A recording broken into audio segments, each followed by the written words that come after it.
Okay, so I think this thing is working.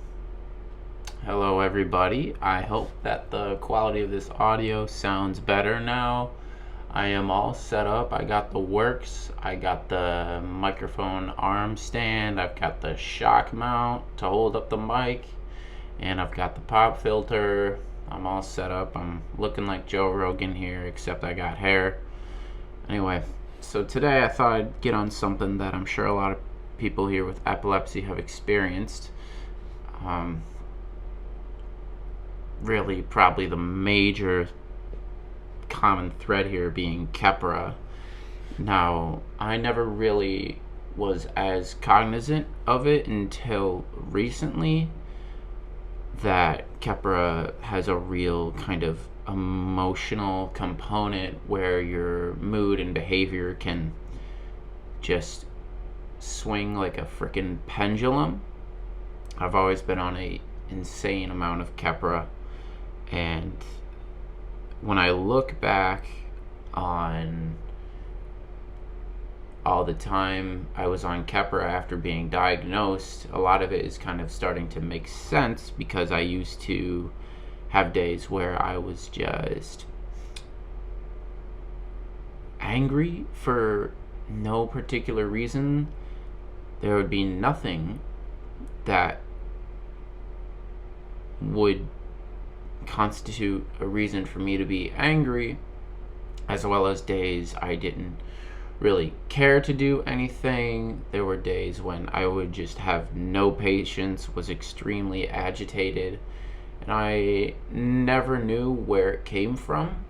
I was always thinking to myself, why do I feel like this? I don't like this. I have no reason to be experiencing these emotions, exuding this behavior. I usually have more patience than this, etc. And later on, when I started to interact with the epilepsy community and meet other people who are on Keppra, as well as interacting with people online, is when it kind of clicked. And that was when I understood, okay. So there's a reason, there's a cause and effect behind all of that random, unexpected behavior. It's the Keppra really leading the charge. Also, of course, I'm on a lot of Vimpat, and I'm taking Lamictal as well. Every seizure drug is known for certainly playing a hand in all of that. Anyway, the whole reason I'm getting on this today is because I was really kind of have that going on today, the little patience, and recalled a memory that really capitalized on that agitation and just random anger. So I thought that was a story that I would share with you guys, and it's about discrimination, and this story especially being in the workplace. So, as some of you may know, I live in New York City. Used to live in Iowa. I came here on a job offer. That was sort of my ticket out here. And I'll just start by saying that the culture at this workplace was horrid. And I guess you could argue that corporate America is just like that. A lot of colleagues had a tendency to gossip, really even immediately after the person they were talking to would turn around, they would start making these judgments or whatever. But that's not that's not what I'm here to talk about today. It's something that's far more repulsive and just hard to wrap your head around than everything I just mentioned. So I've had a seizure in many public spaces. I've had one at the workplace. There was a job I was working when I was living in Iowa, a corporate situation, obviously, and I had a seizure in the office, and it was rather non-consequential, I guess is a way of putting it. that's kind of funny. We have to think about the ramifications, the cause and effect of having a seizure due to other people's response to it. But anyway, nothing really happened out of that. I'm sure I still received judgment from others that I just never saw come to light, and I totally get that. That happens. We all have that, and we don't care because we've got other things to worry about. So as far as having the seizure in that office goes, nothing really happened. And then I had one here in New York. I was in the office here in New York, and of course the gossip chatty Cathys are near me when I have a seizure. And I'll tell you a little bit about how I've come to handle my seizures from a behavioral standpoint after I have them. So I've had so many seizures in public, at bars, while riding my bike, and then people nearby, joggers, innocent bystanders, will come up to me. And the average person hasn't seen people have seizures very often, of course, and probably not many like mine where my entire body shakes. It's the left side that convulses uncontrollably, but my entire body shakes as a result. So it's almost like it's out of a movie. I'm not foaming at the mouth. It's maybe not as violent, but nonetheless, it's something that not as many people see. Where was I going with this? I'm sorry, guys. Remember the short-term memory. I should have an outline here. Sorry. That's right. I have found at least the best way for me to handle having seizures is through just nonstop jokes. People will come up to me after I've had a seizure. I've finished seizing, and I just start cracking jokes. I tell people, "Hey, nice to meet you. Shake my left hand." And I can't feel it. It's limp. Just nonstop jokes. Even in the healthcare field, when I'm getting operations, I was being pulled into the operating room to have an angiogram done, and as they were pulling me in, I said to the people outside of the doors, "I'll see you in hell, boys." It's just stuff that I just can't help but do. And before they put me under or gave me the anesthetics for the angiogram, I don't remember what I said, but I definitely said something that under normal pretenses might not be all that acceptable, but definitely just making jokes. And that's just something I do all across the board, because when you have a seizure in public, everybody crowds around you, starts freaking out, saying, "Oh, somebody call an ambulance," blah blah blah. And just the way that I've been able to calm people down and just diffuse the severity of the situation is I start making jokes. I react in ways that you wouldn't expect others to do. I don't say, "Oh, this is my condition, blah blah blah blah blah." You know, of course I cover those basics, but I do it in a very humorous way, because that way people kind of calm down. They're not as frightened. And as you guys know, we don't need an ambulance unless it's truly potentially fatal. So I'm trying to get people to not call an ambulance so that I don't get hauled away and get a medical bill that I didn't want. So you get the idea here. I just have a very comedic and unique way of dealing with these things, and when emergency responders show up, I make jokes with them. I mean, if you're around, my fried brain is going, nobody's safe. I'm gonna make a joke in your direction. It's gonna be harmless. So back to this story.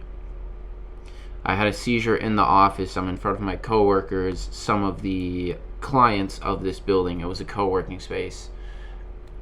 And of course, the protocol there, the building emergency responders, or whatever they're called, have to show up. That's just protocol. So these ladies who work in that field show up with the stretcher, the thing that they haul you away on, and they take my vitals, and they're asking me questions, the questions that I've received a million times, and I know you guys have. Oh, do you have seizures often? Do you need to go to the hospital? Do you take medicine? All these basic questions that we've just gotten so tired of hearing. And yes, we understand we have to answer them, but yeah, it's a whole thing. And again, my brain is fried. My coworkers are freaking out. Their jaws have dropped because they've never done this before. And I had a seizure in the office. I'm scared that I'm going to be discriminated for this and lose my job because of that. And that's a real fear. The lady's there. She's asking me all these questions. And I'm cracking jokes again, as I usually do. And I'm not thinking about my behavior here. I'm worried that I'm going to miss work because I knew that I was going to miss it 2 days at least. My brain's fried. I'm embarrassed because I had a seizure in front of all of these people who didn't know my condition all that well. And this isn't occurring to me that I might see consequences in the workplace from this. Now, I think you might be foreshadowing here that there was indeed consequences of sorts due to my behavior after I had this seizure. My natural defense mechanism and response, which is a service to everybody else, the jokes and the humor that I provide for everybody to make them feel more comfortable, was actually inappropriate, it turns out, because I went to my boss's office eventually after I recovered from my seizure, just because we were chatting, going over the usual. He asked me how I'm feeling, and I said, yeah, I'm doing fine, whatever. I gave him the rundown. And then he told me, Brandon, next time you have a seizure, just try to tone it down a little bit afterwards. I don't remember every exact word he said, but think of your own script there. Really what he was saying is he didn't like my behavior after I had my seizure. Now, think about that for a second. Okay, this is a large corporation. I understand corporate America is cutthroat, unforgiving, whatever. I get to this guy's office. He's a C-level, he's the chief innovative officer. You know, this guy is got a seat at the high table, makes a lot of money, whatever. You get the idea. He's one of the big boss dogs. And he's telling me he didn't like the way that I behaved after I had my seizure, and telling me that next time I should behave a bit more appropriately. Again, I don't remember all the specific words he said, but that is the message I got from him. Now, how did I react, you might be asking? Well, at this point, I hadn't learned how to stick up for myself yet. How to tell someone to fuck off. Sorry for the language there. I'll put a beep in the edit. I'll tell you, my biggest regret to this day, I don't have many because I've always tried my hardest, used my best judgment, and taken everything as a learning experience, which I certainly did with this. But I'll tell you, my biggest regret is that I didn't march on over to the chairman of this company, the chairman who owns the whole freaking thing. I'm going to give away some information here. This is the World Trade Center. I was working for the World Trade Center. the company that owns the buildings, not the Freedom Tower, just all of the other ones. It's a couple. I'm giving you guys some hints here. It's a property investment management company here in New York. I gave you guys pretty much all the information you need to know to find out a lot of the details to this story. Anyway, back to my biggest regret. My biggest regret is that I didn't walk right over to the chairman's office, who was right across the hall, and tell him what my boss just said. Because my boss works for that guy. The chairman obviously is everybody's boss. And this guy is an absolute titan of the real estate industry, has achieved crazy things, successful beyond measure. I met the guy. He's a really good man, and you do not get to that level of success if you're a dirtbag. Maybe you can in certain industries, media, maybe certain areas in finance, I'm sure, but for the most part, you don't become that successful if you're a dirtbag and exhibit the kind of behavior that my boss did by telling somebody with epilepsy who just had a seizure in the office in front of his coworkers and other members that have space in that office. You don't be that kind of person and become really successful. That's usually just isn't how it works, because people can sense that kind of douchebagginess and don't want to do business with those type of people. You need straight shooters. I can't help but think that if I went over to his office and just told him what my boss said, that he wouldn't have either fired that guy or really reeled into him. Because that's what you do usually if you're the big boss dog and you really are a solid man. Because that man, I can tell you, if I told him that, something would have happened. So that is the biggest regret. And then the other one is that I didn't take any sort of legal action. I should have, who knows, lawyered up. I don't know.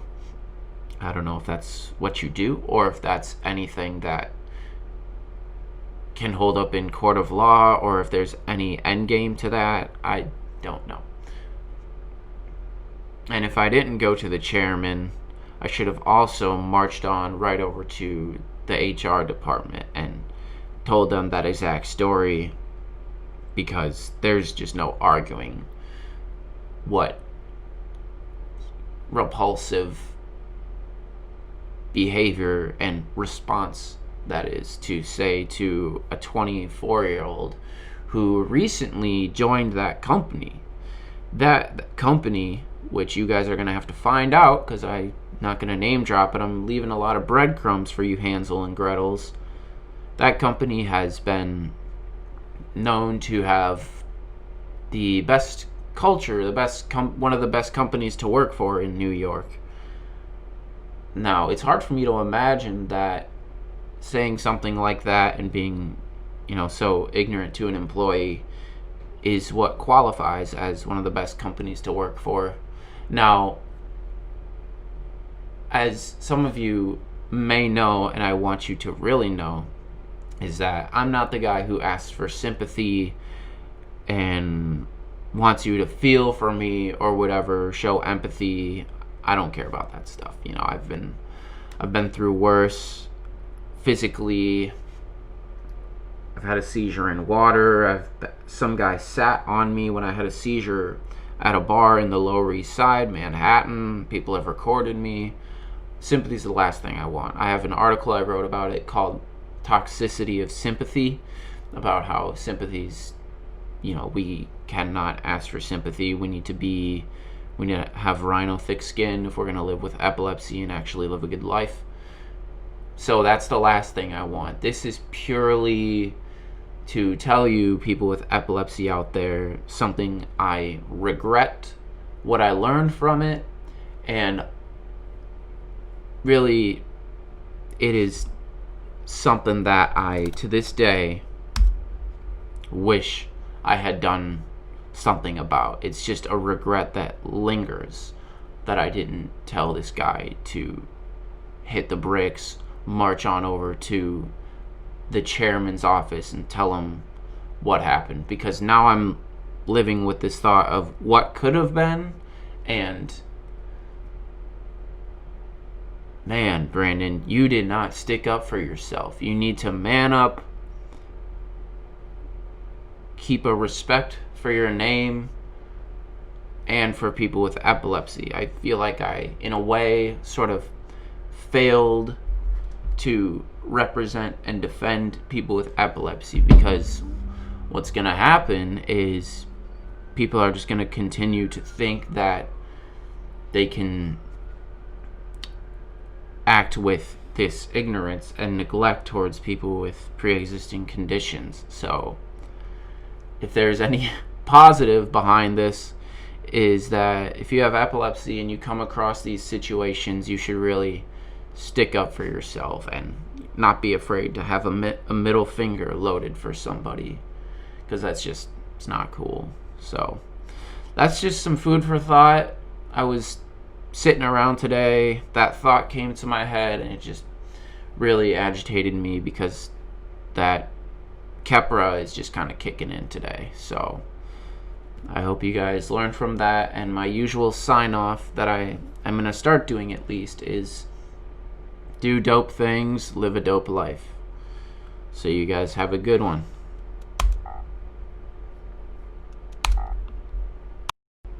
And wait, before you guys go, I'm sorry, I missed another detail of that story. Spaced out a little bit. Kepra, short-term memory. A detail you might be wondering is, how did your boss know, Brandon? Was he there? And here's the answer: no, he was not.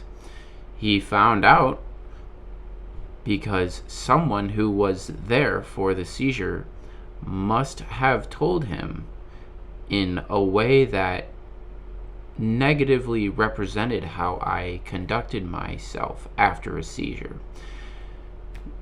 Now, that's just, I don't know. Think about that and digest that in any way you will. I don't care as much about that because I'm over it. The way that you would think a C-level officer, whatever it's called, a chief level officer at a company, you would think that they would just tell that employee to hit the bricks and that it's none of their business. But apparently it was digested in that same vein. So I don't know, I just forgot to give you guys that other detail of the story. Take it how you will. I'm going to make sure I sign off on the right thing. Do dope things, live a dope life.